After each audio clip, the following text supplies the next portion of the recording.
साधकों, सत्य के जिज्ञासुओं तथा साक्षात ईश्वर के मार्ग पर चलने वाले मुमुक्षुओं के जीवन में साधना का बड़ा महत्व है। योग का उद्देश्य भी है कि ऐसे साधकों को साधना के लिए प्रेरित करने में अपना बहुआयामी योगदान दें तथा उनका पथ प्रदर्शन करें। उन्हें व्यवहारिक ज्ञान और समझ देना हमारे आध्यात्मिक जीवन का मुख्य उद्देश्य है। मानव जीवन स्वतः ही एक साधना है, पर एक साधना के बिना जीवन का कोई महत्व नहीं होता है। साधना की सफलता के लिए पूर्ण आस्था एवं उत्साह, निरंतर अभ्यास, गुरु कृपा और ईश्वरीय कृपा की नितांत आवश्यकता होती है। सभी साधनाओं का एकमात्र उद्देश्य मनुष्य के लिए दैवत्व अथवा ईश्वर रत्न प्राप्त करना होता है। साधना केवल सिद्धांतों की ही बात नहीं करती, वो हमें व्यवहारिक पक्ष की ओर प्रेरित करती है। जीवन में प्रत्येक साधना की सफलता के लिए प्रभु के प्रार्थना की नितांत आवश्यकता होती है, जिससे हम अपनी वासनाओं का दमन करके काम, क्रोध, मोह, लोभ और अहंकार से मुक्त हो सकें और अपने जीवन को दिव्य गुणों से समृद्ध कर सकें। अपनी साधनाओं के द्वारा मन की एकाग्रता, समत्व बुद्धि, प्रसन्नता, शांति, संतोष, साहस, करुणा, विवेक और आंतरिक जीवन की संपन्नता सुनिश्चित कर सके। साधना प्रारंभ में तो यत्रवत होती है, परंतु आगे चलकर वह हमारे जीवन का एक महत्वपूर्ण अंग बन जाती है। यदि हमें हृदय की शुद्धता, एकाग्रता, मुमुक्षुत्व और वैराग्य नहीं है, तो हमारी साधना निष्फल होगी। हम वैराग्य तथा अभ्यास से अपने जीवन में उच्चतम शिखर तक पहुंच सकते हैं। केवल हमें अपने जीवन में सतर्क और सावधान बने रहना चाहिए। जीवन में ईश्वर का सतत स्मरण चलता रहे, यह आवश्यक है। कहा भी गया है कि वही जिह्वा भाग्यशाली है जिससे भगवान के नाम का गायन हो। वही हाथ भाग्यशाली है जो पर सेवा में संलग्न रहते हों। वही शीश धन है जो संतों और देवमूर्तियों के समक्ष झुके। ज्ञानियों के सत्संग, गुरु के पथ प्रदर्शन तथा धार्मिक ग्रंथों के परिशीलन से हमारा जीवन धन्य हो जाएगा और हम निष्काम सेवा, जप, कीर्तन, सत्संग और ध्यान के द्वारा अपने जीवन का निरंतर विकास करते रहेंगे। एक अच्छे साधक को चाहिए कि वो नश्वर वस्तुओं का परित्याग कर दे। हमें प्रेम का नहीं, श्रेय का अनुगमन करना होगा तथा हमें ये स्मरण रखना होगा कि नैतिक जीवन के बिना आध्यात्मिक उन्नति कभी भी संभव नहीं है। ध्यान आपकी साधना का प्रमुख अंग बने। श्रुति का कथन है कि जो सभी भूतों में एक आत्मा को ही देखता है, उसके लिए शोक कहाँ, मोह कहाँ। वो किसी से भय नहीं करता। हमें ये ठीक से समझ लेना चाहिए कि हमारे सभी दुख और परेशानियां हमारे अहंकार के कारण हैं। अतः साधना के पथ पर चलने वालों के लिए अहंकार त्याग आवश्यक है। साधना में विफलता की कभी परवाह ना करें। साधना शब्द की उत्पत्ति साधु धातु से हुई है, जिसका अर्थ है कि किसी विशेष सिद्धि की प्राप्ति के लिए निरंतर प्रयास करना। साधना का अर्थ कोई भी आध्यात्मिक अभ्यास है जो हमें प्रभु प्राप्ति से सहायक हो। साधना के आरंभ में हमें अपनी साधना के मार्ग का स्वयं निर्धारण कर लेना चाहिए।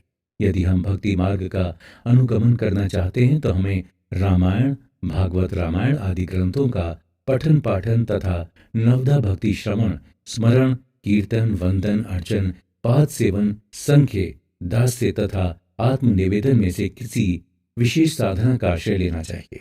यदि कर्मयोगी बनने की चाह है तो हमें अपना समस्त जीवन निष्काम कर्म में लगाना होगा और अपने सभी कर्मों को ईश्वर को अर्पित करना होगा।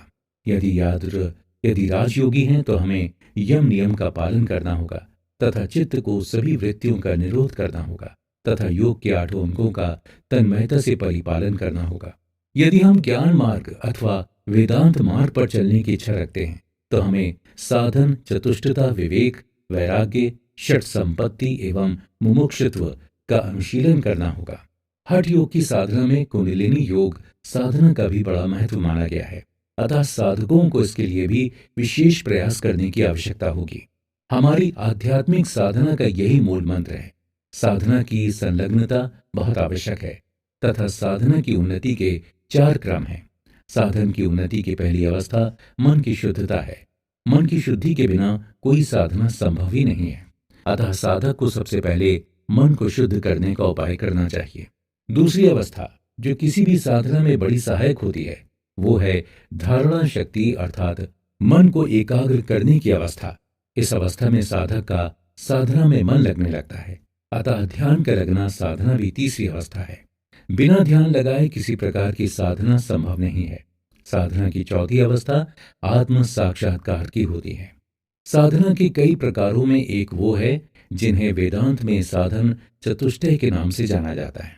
ज्ञान योग के मार्ग में व्यक्ति को साधन चतुष्टय से संपन्न होना होता है। विवेक, वैराग्य, षट संपत्ति तथा मुमुक्षुत्व ये साधन चतुष्टय कहलाते हैं। इनके वेदांत में बड़ी महिमा कही गई है। विवेक से उत्पन्न वैराग्य आपकी आध्यात्मिक साधना में बड़ा सहायक बन सकता है। वासनाओं के सतत उन्मूलन से शम अर्थात मन की शांति प्राप्त होती है। जब मन क्षीण होने लगेगा तब हमारी बहुर्मुखी वृत्तियां निरुद्ध होने लगेंगी। यदि दंभ का अभ्यास किया जाए तो मन सुगमता से वश में आ जाएगा। ज्ञान योग के साधक के लिए दंभ का अभ्यास है और प्रत्याहार दंभ के ही समान है। राजयोगी प्रत्याहार का अभ्यास करता है। जीवन की उपरति का आना भी आवश्यक है। सारे कर्मों का त्याग तथा संन्यास ग्रहण को उपरति कहते हैं। उपरति वास्तव में आत्मा का अंतर्मुख होना है। सहन करने की शक्ति को तितिक्षा कहते हैं, जो एक साधक के लिए बहुत आवश्यक है। बहिरंग एवं अंतरंग साधना। निष्काम कर्मयोग बहिरंग साधना है। यम, नियम, आसन, प्राणायाम और प्रत्याहार बहिरंग साधनाएं हैं। धारणा और समाधि अंतरंग साधनाएं हैं। एक साधक के लिए मौन साधना भी एक विशेष साधना है। आध्यात्मिक जीवन के लिए ये परम आवश्यक मानी गई है। व्यर्थ की बकवास करने से हमारी बहुत शक्ति अव्यय होती है। अतः मौन साधना साधक के जीवन के लिए अत्यंत आवश्यक है। मौन साधना के साथ साथ ब्रह्मचर्य की साधना का भी हमारे जीवन में बड़ा महत्व है। अष्टांग योग भी ब्रह्मचर्य की महत्ता पर प्रकाश डालता है और इसे जीवन में बहुत आवश्यक मानता है। ब्रह्मचर्य के बिना आप स्वास्थ्य और आध्यात्मिक जीवन प्राप्त नहीं कर सकते। साधक को इसके साथ अंतर्मुख वृत्ति तथा आत्मविश्लेषण की साधना भी करनी चाहिए। भागवत गीता की साधना, जो प्रस्थान त्रयी की साधना के अंतर्गत है, आज के युग में बहुत आवश्यक है। रामायण, महाभारत, भागवत पुराण साधना की दृष्टि से बड़े महत्वपूर्ण ग्रंथ है। योग वशिष्ठ की साधना, पाशुपत योग, शक्ति योग की साधना, स्वर साधना, लय योग साधना, प्रणाम साधना, सोहम साधना, विचार साधना, ध्यान योग साधना, सगुण ध्यान साधना, जप योग साधना, गायत्री साधना तथा संकीर्तन साधना, शैव साधना, तंत्र योग साधना तथा क्रिया योग साधना प्रमुख साधनाएं मानी गई हैं। मनुष्य के जीवन में साधना का बहुत अधिक महत्व है। इसे जीवन का मुख्य उद्देश्य बनाइए। प्रायः सारी साधनाएं मन पर विजय प्राप्त करने की क्रियाएं हैं। अन्य प्रमुख साधनाओं में कुंडलिनी जागरण के लिए साधना, कर्मयोग साधना, भक्ति योग साधना, वेदांतिक साधना तथा योग साधना प्रमुख साधनाएं मानी गई हैं। इस पुस्तक का मुख्य विषय योग साधना ही है। अतः यहाँ योग साधना के विषय में संपूर्ण जानकारी देने का प्रयास किया गया है। योग की सारी साधना मनुष्य को पूर्णता प्राप्त कराने वाली मानी जाती है। यह हमारे शरीर के मलों को दूर करने में सहायक है।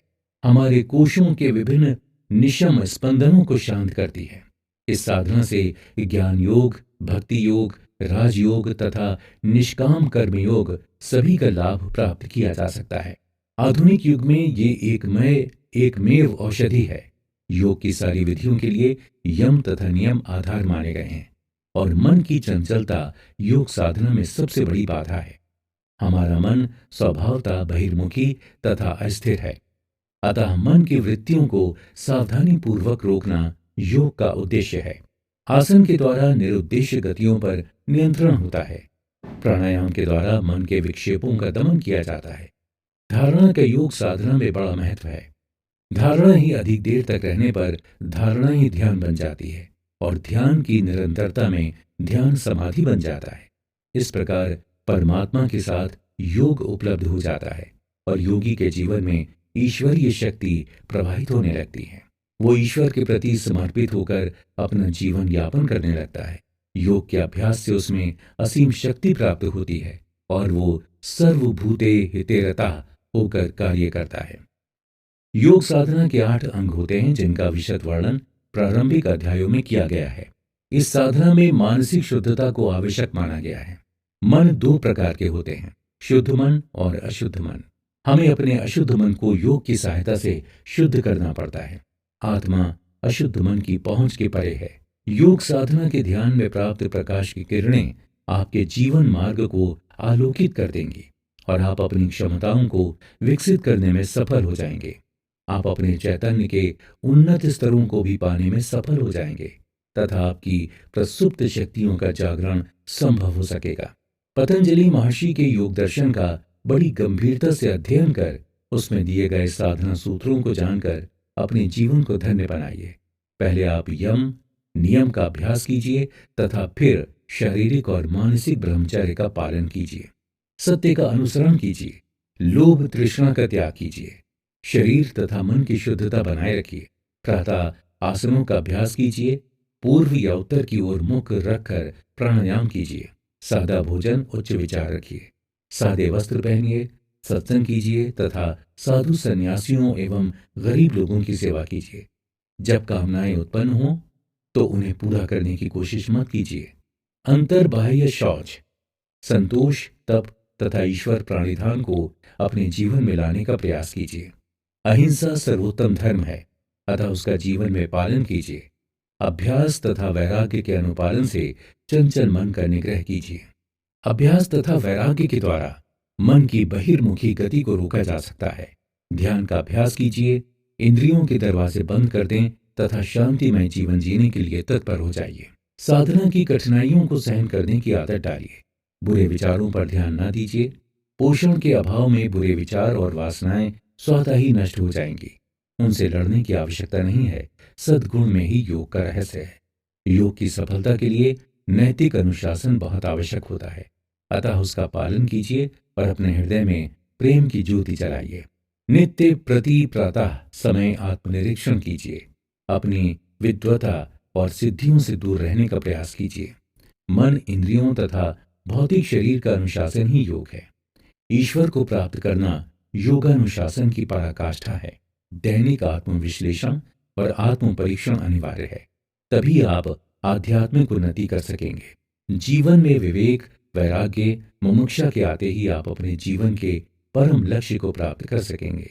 योग साधना आपके जीवन को एक नई दिशा देगी, ऐसा हमें पूर्ण विश्वास है।